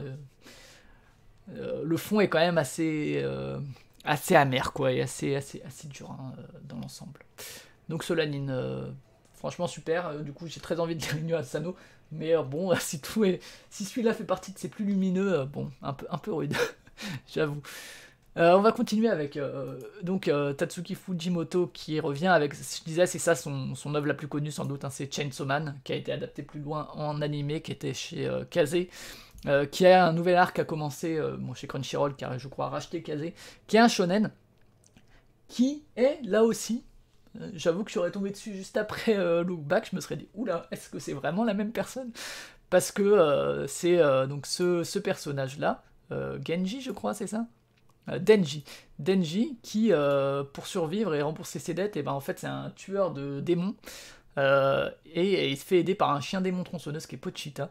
Mais voilà, il se fait un peu défoncer, et du coup, il doit fusionner avec Pochita qui prend son cœur, et du coup, il est même mi-homme, mi-démon, où il peut se transformer en homme tronçonneuse, donc le titre Chainsaw Man, et où il va rejoindre une espèce d'unité d'élite contre les démons, où il s'agit avec notamment une autre power qui est une homini-démon également, enfin également c'est pas exactement comme lui, mais voilà, avec aussi sa chef sur lequel il fantasme beaucoup, qui est, je sais plus comment elle s'appelle, Makima ou quelque chose comme ça, qui est aussi avec la personne qui va le diriger, qui je crois est Aki, qui est un super perso aussi, qui a un héritage plutôt d'une famille de samouraïs, qui se bat avec un sabre, et c'est ouf, c'est, c'est complètement barré, il y a aussi des moments touchants, il y a des personnages, lui c'est le personnage principal, c'est une tête à claque incroyable, qui en fait a jamais eu le temps de grandir, qui en fait a été plus ou moins abandonné, et qui a dû vivre effectivement en allant chasser des démons depuis sa jeunesse, qui en gros jamais devenu adulte, ce qui explique notamment sa relation aux femmes et la manière dont il les considère. Il a jamais embrassé personne. Lui du coup son rêve en fait au début, c'est je vais faire ça pour pouvoir pour pouvoir peloter des seins, parce que je l'ai jamais fait, et que pour lui c'est le grand Graal. Évidemment ça va évoluer quand même. Il y a notamment sa relation à sa grande chef qui va changer, pour qui ça représente un peu le fantasme absolu de pouvoir être à son service, et qu'elle le reconnaisse. C'est assez incroyable quand même en termes de mise en scène, en termes de dynamisme. Ça a été adapté en animé, mais en vrai, je sais pas à quel moment l'animé va pouvoir rendre le dynamisme du trait de Fujimoto. C'est-à-dire que c'est très violent, il y a plein de membres coupés, de démons démembrés, et c'est quand même assez dur aussi en termes de trajectoire des personnages. Par moments, c'est vraiment assez. Et là, on retrouve un peu le côté look back et tout, assez doux amer. Mais dans l'ensemble, c'est vraiment une espèce de furie qui est dans Chainsaw Man, où vraiment il y a des trucs, mais il y a une espèce de dynamisme et de mouvement dans ses planches et dans la manière dont il le fait, avec des traits de partout et tout. Et c'est à la fois super brouillon parce qu'il y a plein de trucs, mais en même temps super détaillé, c'est quand même ultra lisible. C'est vraiment très très bien quoi. Enfin, j'ai trouvé ça vraiment. Bon, c'est un grand classique récent a priori, hein, qui est sorti en 2018. Donc il y a sans doute pas grand monde qui va le découvrir dans les gens qui s'intéressent au manga, mais ouais, j'ai trouvé ça assez furieux quoi. J'ai rarement lu et regardé un truc qui soit aussi intense en termes de traits, et comme dit, de la sensation de mouvement et de trucs qui bougent alors que c'est des planches. C'est assez fou, et même en termes de chara design et tout, c'est assez réussi. Donc vraiment, grosse reco Chainsaw Man. Encore une fois, si le truc un peu violent, un peu sanglant ne vous fait pas peur, mais je trouve ça très chouette. On repart chez Issue Asano. J'ai dit que j'avais découvert du coup avec Solanin. J'ai continué avec le chant de l'arc-en-ciel, qui est pas non plus son plus connu, je crois. C'est un one-shot, contrairement à par exemple Bonne Nuit Poun Poun, qui je crois a plusieurs volumes. Mais celui-là, du coup, j'ai pu le lire, et bah voilà, la couverture est assez à l'image. Je parlais de Solanin qui avait ses moments de luminosité, d'espoir et tout. Celui-là, pas trop. Celui-là, effectivement, ça a pas l'air d'être quelqu'un qui rigole beaucoup, Inu Asano. Là, c'est autour de, justement, une espèce de légende qui est dans une ville avec des papillons, et puis une espèce de tunnel où il y aurait des choses sombres qui s'y passent. Et autour de tout ça, ça parle de harcèlement scolaire, ça parle d'un nouvel arrivant à l'école qui va avoir du mal à s'intégrer, ça parle de viol notamment, ça parle aussi de violence, ça parle de meurtre, ça parle de violence sur les enfants, ça parle de pas mal de choses qui sont pas très joyeuses. Ça parle aussi de la relation entre la superstition et comment ça imprègne l'univers des enfants ou des habitants, et comment est-ce qu'ils vont avoir tendance à réaliser cette superstition et cette espèce de démon qui est qu'une superstition pourtant. Ça parle aussi du temps qui passe, parce que une histoire qui est entre deux époques principalement, et où il y a des ellipses, on voit des personnages donc dans leur enfance, dans leur milieu scolaire, et plus vieux ce qu'ils sont devenus, et le temps qui a passé, mais comment ce qu'ils ont vécu dans leur enfance se retransmet à leur comportement adulte et ce qu'ils font. Euh, c'est peut-être un peu trop. Alors les ellipses sont parfois pas ultra claires, notamment au début, on a parfois un peu de mal à comprendre exactement. Ça reste plein de très très belles choses, ça reste des thèmes assez durs mais assez bien abordés. Euh, Il y a juste une tendance peut-être un peu au twist, que moi c'est pas ce que je préfère dans les œuvres en général, le côté twist sur twist sur twist. C'est pas forcément ce que j'ai tendance à préférer. Là ça va, c'est pas non plus euh, too much, mais du coup je l'ai beaucoup moins aimé que Solanine, qui était un peu plus épuré je trouve, et un peu plus qu'elle est droite au but. Là il y a quand même plein de petits trucs qui vont à gauche à droite, qui font que ça sera sûrement intéressant de le relire, mais que j'ai beaucoup moins aimé que Solanine quand même. Mais si encore une fois les trucs un peu sombres et un peu pas trop joyeux vous font pas peur, je le recommande quand même. Dernier manga cette semaine, c'est Kaiju numéro 8, qui apparemment est aussi un gros succès depuis sa sortie en 2020, qui est de Naoya Matsumoto, qui est chez également Kazé, ou Crunchyroll. Devrait y avoir un animé, ce qui est pas très étonnant. C'est un truc où vraiment les inspirations, vous allez avoir du Evangelion, vous allez avoir du l'attaque des titans. Bon, voilà, c'est pas ce que j'ai préféré ces derniers temps. Je parlais de Freerun, je crois, la semaine dernière, que j'avais trouvé très classique. Là aussi, ça l'est. Je parlais de dynamisme et de mouvement et de furie un peu, justement, et de chara-design pour Chainsaw Man. Là, on en est très loin, c'est-à-dire que le jeu sur les échelles, il n'est pas trop présent, je trouve. Malheureusement, il y a... Alors que ça s'y prête, hein, parce qu'il y a des grands kaiju. Donc c'est un personnage qui est Kafka Ibino, qui est nettoyeur, en fait. C'est un temps où les kaiju sont monnaie commune et où il y a des unités de défense qui doivent les buter, un peu comme voilà, les Èves et les anges. Hein. Lui, il fait partie d'une équipe de nettoyage, mais il va se transformer en kaiju à la faveur d'un moment alors qu'il rêvait d'intégrer les forces de défense. Il y a un kaiju qui va prendre plus ou moins possession de son corps, et donc il va être humain et kaiju.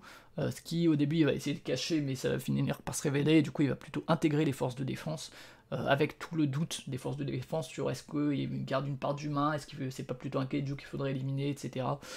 Autour de ça, shonen assez classique, avec plein de personnages qui vont progresser, des compagnons de route qui vont être des rivaux, qui vont émuler entre eux pour se faire progresser les uns les autres. Bon, voilà, hein, c'est pas forcément très original. Et bon, voilà, des ennemis de plus en plus forts, un grand antagoniste qui va en manipuler d'autres et compagnie. Bon, voilà, le chara-design est parfois pas mal, certains personnages sont plus intéressants que d'autres, mais dans l'ensemble, je trouve que justement, ça manque un peu de l'intérêt au civil aussi, parce qu'il y a plein de gens qui crèvent dans ces mangas, et plein de destructions qui sont occasionnées lors des combats, et ça pose pas trop la question justement du devenir des civils.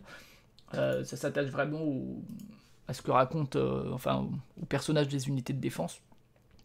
Ouais, bon, voilà, hein, c'est pas forcément mémorable. Je pense que, bon, ça, voilà. Un animé, c'est évident. Enfin, j'espère qu'il y aura peut-être justement dans l'animation plus de relations aux échelles que permet peut-être des mouvements de caméra. Là, je trouve que, le papier le permet aussi. Hein, je trouve que justement, ça manque un petit peu ces effets d'échelle qu'il peut y avoir ailleurs. Là, ça manque un petit peu, mais bon, c'est pas nul, mais bon, c'est quelconque, je trouve. Comme dit, entre ça et Freerun, c'est les deux trucs que j'ai trouvé assez quelconques et pas très très intéressants, alors que a priori ça cartonne, hein, mais voilà. Et donc lui c'est le kaiju numéro 8, d'où le nom du manga. C'est les kaiju numérotés, ils sont un peu différents. Voilà pour les mangas, la lecture. On va finir avec la musique et 3 albums. Pour commencer, Free Spirit de Kim Do-soo, qui est un coréen, un sud-coréen, qui est de la musique folk un peu psyché, assez triste par moments, qui est assez acoustique, qui est très très belle. C'est un album de 2005, je l'ai découvert grâce à Wazoo qui en avait parlé dans les tympans de Magellan sur la Corée du Sud. Les tympans de Magellan, qui est un autre podcast que j'ai et qu'il faudrait qu'on arrive à relancer, qu'on se motive. Mais du coup, il avait passé un morceau de cet artiste, je crois, si je dis pas de bêtises, et je l'avais mis de côté en me disant, ah c'est cool, et du coup je l'ai écouté en entier. Et effectivement, bon, c'est un album assez long, de plus d'une heure, mais c'est très joli, très belle voix, très beaux arrangements, très belle ambiance. Encore une fois, pas l'album le plus joyeux de la planète, mais plutôt cool. Donc je vous conseille ça. Kim Lusu, c'est Free Spirit. Vous le trouverez sur Spotify, il est dispo. Donc voilà pour la Corée du Sud. Deux EP maintenant. D'abord celui de The Loopers. Alors The Loopers, moi qui est un rappeur de Michigan, je l'ai découvert l'année dernière avec sa participation sur l'album de Earl Sweatshirt, qui est un de mes albums de l'an dernier, hein, qui était vraiment super sick. Et il était sur le morceau Vision, ou Visions, mais je crois que c'était Vision, qui était un morceau incroyable. Et donc j'avais découvert à cette occasion, et j'ai écouté Get Wet Radio, qui est plutôt cool. J'ai pas écouté encore ses autres, je crois que c'est celui-là, son plus connu, Van Gogh's Left Ear. Il faut que je prenne le temps de découvrir ses autres albums. Mais là j'ai écouté donc son EP, c'est d'ailleurs ma première écoute de 2023, puisque c'est un EP qui est sorti le 8 janvier, donc là en début de semaine, enfin en dimanche. C'est ça 19-8, ouais c'est ça. Qui est un bon EP, qui est pas inoubliable, hein, c'est beaucoup moins bien que dans le Sweatshirt ou quoi, ou même que son album Get Wet Radio. Ça dure une quinzaine de minutes, vous pouvez, en tout cas c'est une bonne porte de découverte pour découvrir ce qu'il fait. Moi je sais que je reste curieux de ce qu'il fait, il faudrait que je découvre comme dit les autres trucs qu'il a fait. Mais voilà, bon avec des featuring et tout, mais bonne prod, du rap qui n'est pas trop dans la performance et tout, mais voilà, plutôt cool. Et un autre qui est un peu aussi dans cette vibe là, c'est Gaze Guevara, ou Gaze, je sais pas comment on le dit, c'est l'EP Jobs Not Finished Pack, donc j'imagine que ça doit être des trucs qu'il a pas terminé mais qu'il a proposé, donc il y a 4 morceaux, donc là on est sur moins de 10 minutes, qui a un chouette hippie pour le coup. Alors lui j'avais écouté de lui, qu'est-ce que je connaissais, donc lui il vient de Pennsylvanie, et de lui j'avais écouté un album, voilà, je crois que j'avais écouté There Will Be No Super Slave qui est sorti l'année dernière, qui était très cool, je pense que c'est le seul que j'ai écouté, que je vous conseille très fort, très très bon album hein, pour le coup, voilà, là aussi. Mais l'EP est plutôt cool aussi, notamment, ouais, les morceaux sont besties, je les trouvais plutôt chouettes. Enfin, tous les morceaux sont plutôt solides, hein, donc, et puis ça s'écoute vite, donc ça fait une bonne porte d'entrée vers ce qu'il a fait. Donc voilà. Jobs Not Finished Pack par Gaze, je sais pas, Guevara. Guevara, peut-être pour le Che Guevara, je sais pas, j'ai pas le lore. Voilà pour le hors-jeu. On a terminé, j'espère que vous avez aussi des trucs que vous avez découvert cette semaine. On va pouvoir passer à la dernière partie de cette émission avec une petite partie.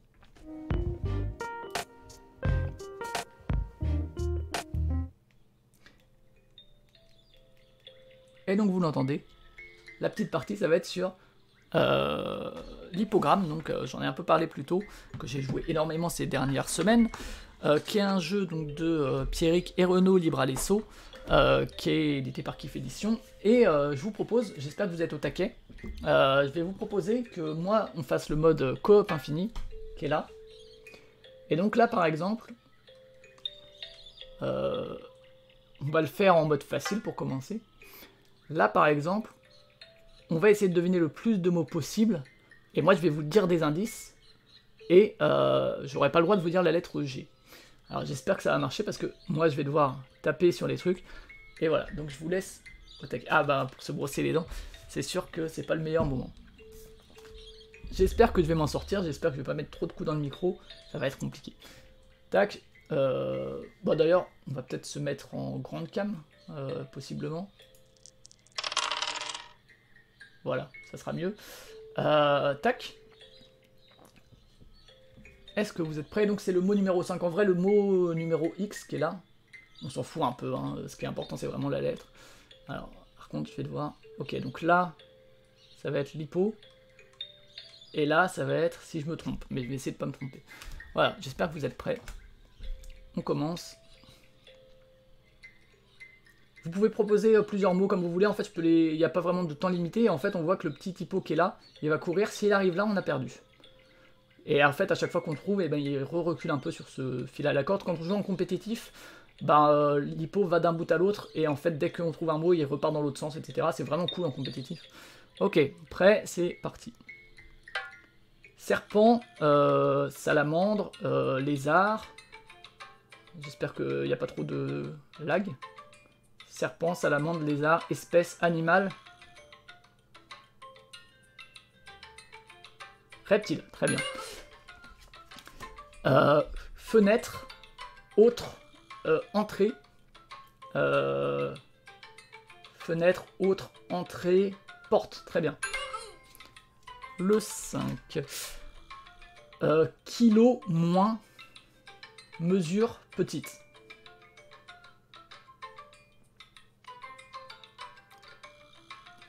Non, non.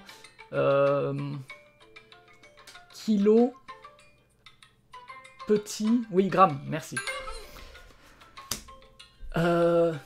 Merde.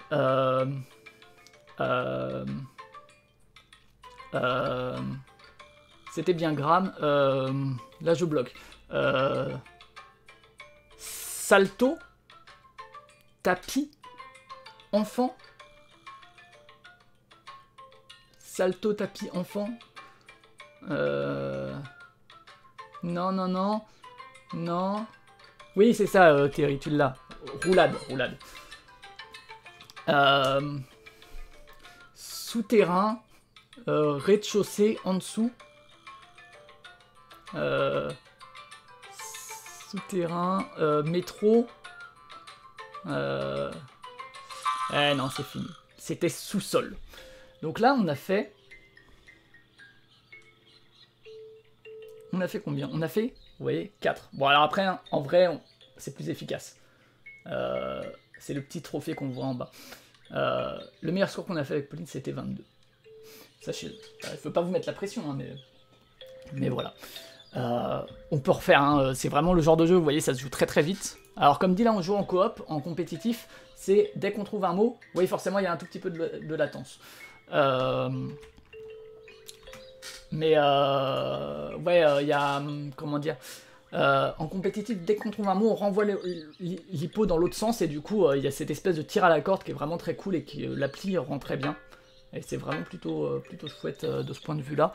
Alors, par exemple, pour Roulade, j'ai bugué parce que j'avais que Galipette qui me venait en tête. Galipette, tout le temps, Galipette. Ou sinon, j'avais quoi d'autre? Gymnastique qui me venait, mais évidemment, il y a G. Ok, alors, on est reparti. Alors, c'est intense, hein, comme jeu, hein, par contre. Donc là, j'aurais pas le droit de vous dire de V, et ça va être le mot numéro 1. Hop. Ok, on est parti, c'est de ce côté-là.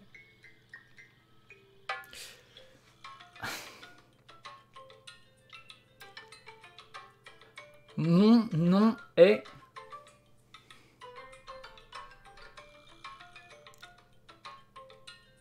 Mon nom est personne, très bien. Bon, numéro 1. Animal, grandes oreilles, carotte.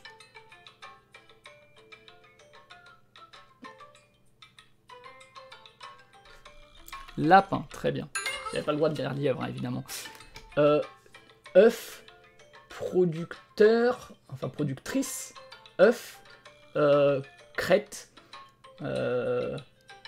poule, très bien. Aliments, légumes, rose, beurre, noir, rose ou noir. Le radis, excellent.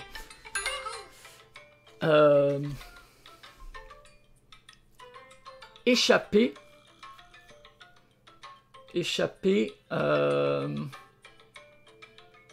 Oui, fuite, bravo. Je voulais dire évasion, mais je pouvais pas. Métropole, États-Unis. Métropole, États-Unis, grande pomme. New York, excellent. Oreiller. Oreiller, canapé.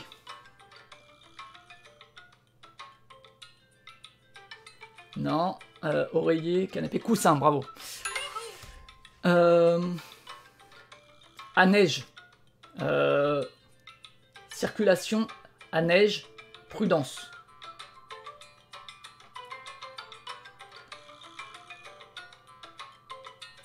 Non, c'était les chênes. Les chênes à neige. Ah oui, les pneus neige, c'était pas loin. Mais c'est vrai que chêne, j'aurais pu trouver mieux que ça. On a fait 7. On a presque doublé notre score. Je vous félicite. Par contre, moi, je vais me faire une épaule à la Raphaël Nadal, je pense, à force de tenir le truc. Tac. On en refait une. J'espère que vous êtes prêts et prêtes. Après, on essaiera en intermédiaire. Mais, bon, en vrai, c'est plus rapide, hein, parce que du coup, vous avez que le truc. Il n'y a pas besoin d'être à l'envers, ni de prendre un doigt pour faire ça, pour ensuite machiner. Hein, c'est plus simple. Et c'est très rigolo parce qu'il y a cette espèce de musique qui est toute chill, alors que le jeu n'est pas du tout chill. Voilà. Ok, alors là ce sera le mot numéro 2 et j'aurai pas le droit d'utiliser le M. Alors vous voyez les petites flèches là à côté du pouce en haut et en bas, ça veut dire que dès qu'on trouve, ça recule à cette vitesse. Par contre, si j'utilisais un mot avec la lettre interdite, ce serait ça accélérerait l'hypo dans l'autre sens. Et en général, les défis intermédiaires ou difficiles sont un peu plus tendus. Ok, donc pas de M et c'est le mot numéro 2.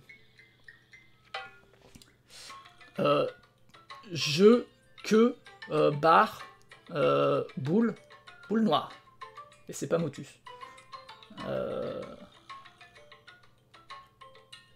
Oui, billard. Voiture électrique.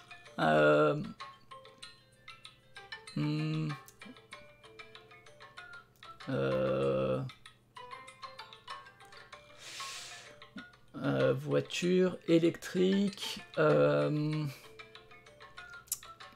tour de non. Ah, c'est dur. Je trouve pas. Et des fois, comme ça, on bloque et on n'arrive plus à trouver un mot. Alors qu'on peut dire les mots qu'on veut. Et que c'est pas forcément le... Non. Tour de électrique, voiture... je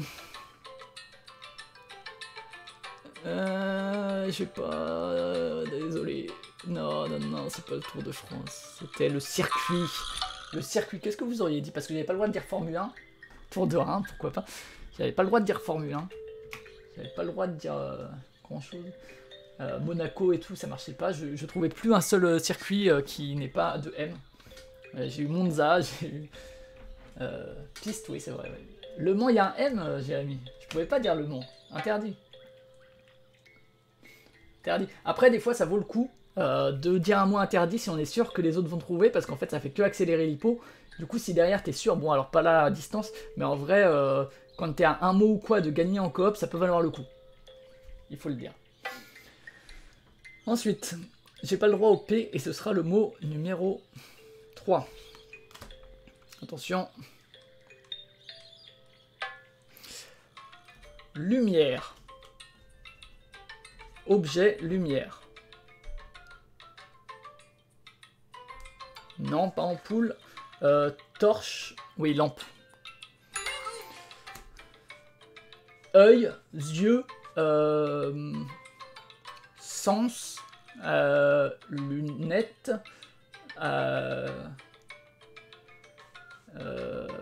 presque, non, de biche, ça se dit ça? De biche? C'est pas saut de biche? Non, c'est pas le saut.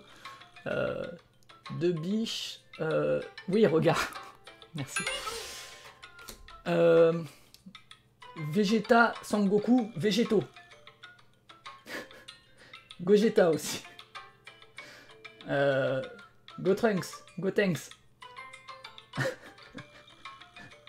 Non, végétaux. Vegeta et Sangoku, ça fait végétaux. Fusion, merci.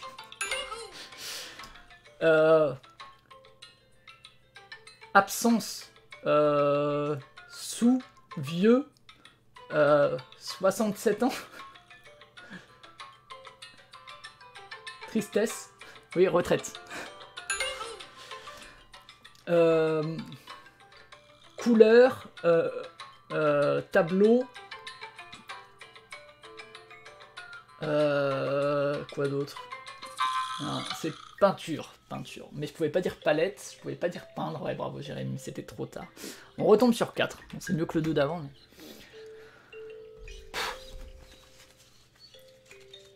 Ce tableau-là, oui. Ah oui, tu pensais au tableau pour la classe. Alors, on en fait encore un en facile. Donc là, j'ai pas le droit au J. Alors, je vous laisse imaginer que, comme dans la disparition, quand on n'a pas le droit au E, c'est assez tendu. Et ce sera le mot numéro 4. J'espère que vous êtes prêts, c'est prêt. Hurlement. Hurlement. Cri, tout à fait. Larmes, pluie, petite eau. Oui, la goutte, bravo. Sécurité, cycle, vélo.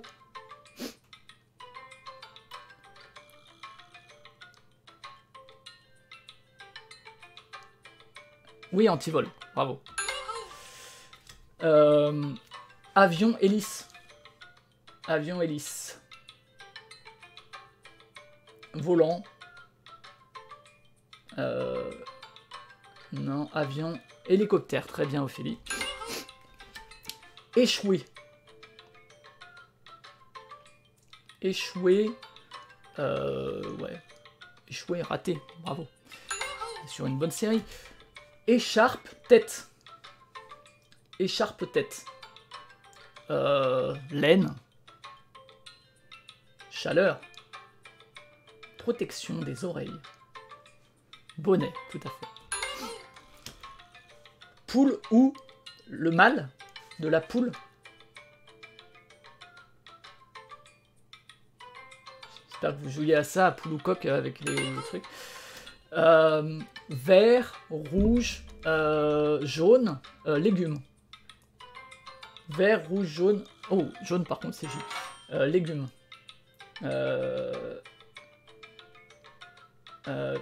Poivron, oui. Piéton. Sécurité, piéton. Sécurité, piéton. Passage, tout à fait. Nucléaire.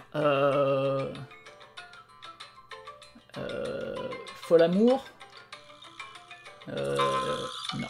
Ah, c'est mieux, c'est 9. C'était missile. C'était missile, Jérémy, tu l'avais, mais un tout petit peu trop tard. Bravo. Petite pause pour mon bras. Oui, poule ou coq, hein, incroyable. Hein. Moi, j'y joue toujours hein, quand je passe à côté d'un truc et que je prends, je dis poule ou coq. Et voilà, comme un enfant de 4 ans. C'est ça qu'on aime. Je sais pas si vous connaissez poule ou coq, les autres. Voilà, le meilleur jeu. Il faut savoir que quand on joue en... Salut Jérémy, à plus. Merci d'avoir participé. Je pense qu'on va encore en faire un ou deux parce que sinon après, effectivement, je vais avoir une crampe. Et je vais avoir une tendinite peut-être, je sais pas s'il y a un tendon ici, sûrement ici. Ouais, quand on joue en compétitif, en fait, là il faut à la fois faire attention quand je joue comme ça à cliquer quand vous avez juste et à faire gaffe si j'avais dit un J comme dans jaune à me le déduire. Mais il faut savoir que quand on joue en compétitif, c'est à l'autre équipe de mettre quand on a un malus. Donc par exemple, j'aurais dit jaune, c'est à l'autre équipe de faire gaffe que j'ai dit le J, ce qui fait qu'en fait, on est quand même actif, même quand c'est pas notre tour. Et de toute façon, notre tour revient si vite qu'on n'a pas le temps de se reposer sur ses lauriers. Alors en intermédiaire, bon, il faut savoir que le meilleur score qu'on a fait, c'était 5. La différence, c'est que pour l'instant, ça va changer de lettre à chaque fois. Et que vous avez vu que si je me trompe, ça avance beaucoup plus vite que quand je me trompe pas. Donc là, je ne sais même pas quelle lettre ça va être. C'est le mot numéro 5, je sais. C'est parti.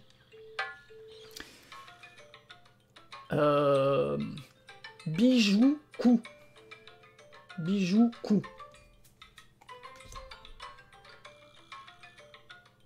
Collier, tout à fait. Sel. Exploitation. Décès, mine, oui.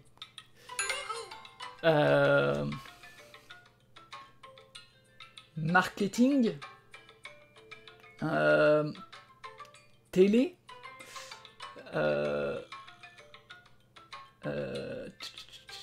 publicité, tout à fait. Punition.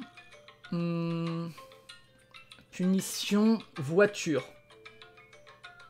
Vite. Trop vite.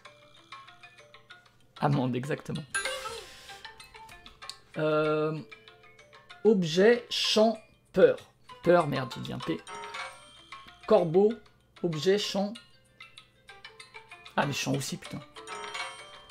Ah, là, c'est un peu ma faute. Hein. Dans champ et dans peur, il y avait des P. C'était évidemment l'épouvantail.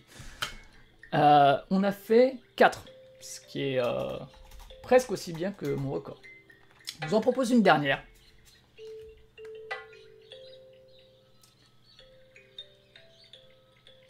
Ouais, clairement, en plus. Donc là, ça va être le mot numéro 1, pareil, je sais pas quelle lettre ça va changer à chaque fois. C'est parti, le dernier de la série. C'est vrai, ça marchait aussi. C'est parti. Donc le mot numéro 1. Nabila, quoi? Téléphone, c'est peut-être mieux. Téléphone, communication. Non. Téléphone, communication, réponse. Allô, voilà, c'était pour allô quoi. Putain, dur.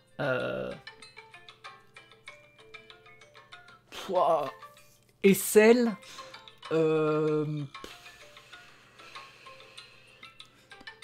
C'est dur.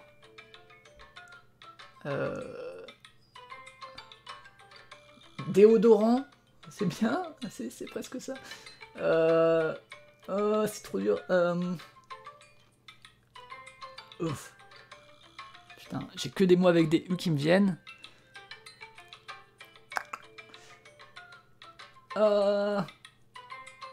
Je vais bloquer. Après, des fois, t'as des bugs comme ça où tu bugs complètement. Ça va être...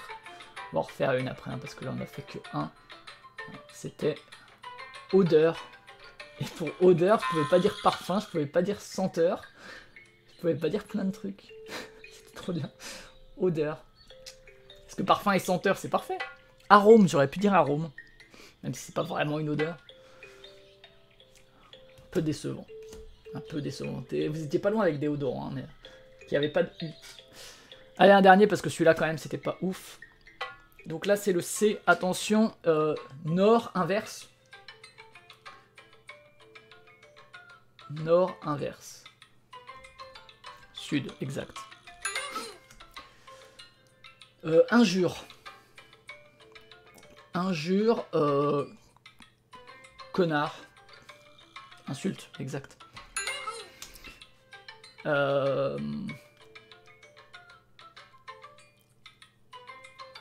Action, jambe, rapide.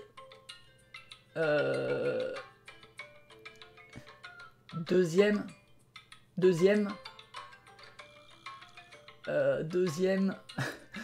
Tu.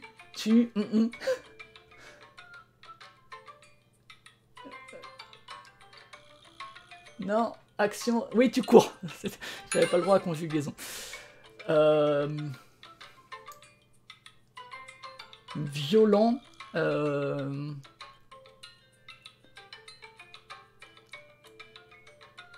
Enfant. Non, j'ai pas le droit de dire ça. Jean-Jacques, enfant, je crois. Jean-Jacques, enfant, violent. Mougli.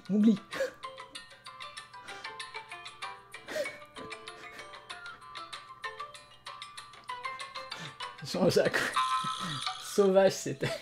C'est pas lui qui a fait l'enfant sauvage? Je sais plus. J'ai un doute. Non, l'enfant sauvage, c'est pas Jean-Jacques Rousseau. J'avais pas le droit de dire Rousseau. L'enfant sauvage, c'est de qui? Et après, Mowgli, c'était bien, mais j'avais pas le droit de dire genre guerrier ou quoi. L'enfant sauvage... Ah non, c'est un film de Truffaut. C'est une adaptation de l'histoire sur Victor de l'Aveyron. Rien à voir avec Jean-Jacques Rousseau. Rien à voir. Voilà, bon. Moi, je suis fatigué. Hein. Donc, vous voyez, ça s'enchaîne très facilement. Et autant vous dire qu'en IRL, il n'y a pas besoin de tenir comme ça et de se faire un bras qui concurrencerait celui de Nadal, donc ça va très très vite, et effectivement on enchaîne facilement 10 à 15 parties. Faut savoir qu'il y a quand même toutes ces cartes là, enfin pas que celle-ci, il y a 2 fois ça en fait. Moi c'est vraiment une de mes découvertes en jeu d'ambiance de 2022 que j'ai découvert lors du Weekend Proxy Jeu parce que c'est Cargo qui l'avait bien vendu et j'avoue que j'en avais déjà fait plein de parties, je trouve ça super. Honnêtement en compétitif je trouve ça encore mieux, même si en coopératif ça marche totalement. Il y a des espèces de défis, une espèce de campagne avec des défis assez variés, donc plutôt cool. Il y a ça comme carte et sur chaque carte donc il y a 5 mots, mais ouais vraiment cool. Et l'appli pour le coup fait super bien le taf, évidemment l'appli est gratos. Vous pouvez d'ailleurs prendre l'appli et puis utiliser les cartes d'autres jeux si vous voulez jouer, c'est aussi possible. L'appli est gratos, les règles sont ultra simples. Et l'appli est vraiment indispensable parce que y a le côté tir à la corde et tout qui fait que, alors avec en plus l'ambiance sonore et compagnie qui marche très bien. Hop, on va passer à la conclusion. Donc voilà, bon, j'espère que l'hippogramme ça vous a plu, moi ça me fait toujours marrer. Et c'est un jeu qui fonctionne bien en stream, donc on en refera peut-être. Je verrai même s'il y a d'autres jeux aussi qu'il faudra qu'on essaye, mais celui-là fonctionnait plutôt bien, était assez dynamique. En tout cas, j'espère que ça vous a plu, j'espère que si vous êtes sur YouTube, vous avez trouvé plus vite que les autres et que vous êtes frustrés parce que vous auriez eu beaucoup plus de points, que vous aviez peut-être la rêve de l'enfant sauvage qui n'était pas une rêve parce qu'en fait elle n'existait pas. Et que vous jouez à Poule ou Coq. Dites-nous si vous jouez à Poule ou Coq. Si vous jouiez, peut-être que vous n'y jouez plus. En tout cas, c'est la fin de cet M2J2S qui a réussi à être un peu plus court que la dernière fois. Alors, si vous écoutez en podcast, sachez que j'ai coupé la partie sur l'hippogramme. Quoique, celle-ci, peut-être que je pourrais la laisser. Ouais, peut-être que celle-ci, vous la laisserez parce que ça peut être rigolo. Mais sinon, en général, je coupe la partie où on joue à un jeu de société parce qu'en podcast, c'est pas très intéressant. Mais en tout cas, du coup, je vous laisse... Ah oui, à Paris, c'est pas facile pour le coq, effectivement. Je vous laisse pour cette semaine. On se retrouve normalement la semaine prochaine. La semaine prochaine, ce sera pas à 12h30 parce que j'ai un enfant à garder, qui n'est pas le mien, mais que j'ai accepté de garder un enfant la matinée. Donc ce sera plutôt dans l'après-midi, je vous confirmerai l'heure, sûrement vers 14h30. On jouera à autre chose et puis on fera le tour de l'actu. Je vous souhaite en tout cas une bonne journée. Prenez soin de vous. Passez une bonne après-midi pour ceux qui sont en live. Passez une bonne vie pour ceux qui sont pas en live. Voilà. Et à plus. Salut. Tu comprends? Les vrais clients ont changé. Et qu'on s'en aperçoit à peine, sauf les gens, sauf bien sûr, vous êtes au courant, mais les clients ont changé, je veux dire. Les clients de la télévision, c'est qui? C'est plus les auditeurs. Les clients de la télévision, c'est les annonceurs. C'est eux les vrais clients. Les annonceurs, c'est les vrais clients, il n'y a plus de... Et alors, je disais dans l'édition, il y a un risque, c'est que les vrais clients des éditeurs, ce ne soient pas les lecteurs potentiels, ce soient les distributeurs. Quand les distributeurs seront vraiment les clients des éditeurs, qu'est-ce qui se passera? Ce qui intéresse les distributeurs, c'est la rotation rapide. La rotation rapide, ça veut dire les trucs des grands marchés, à rotation rapide, régime du best-seller, etc. C'est-à-dire que toute littérature, si j'ose dire à la Beckett, toute littérature créatrice sera écrasée par nature.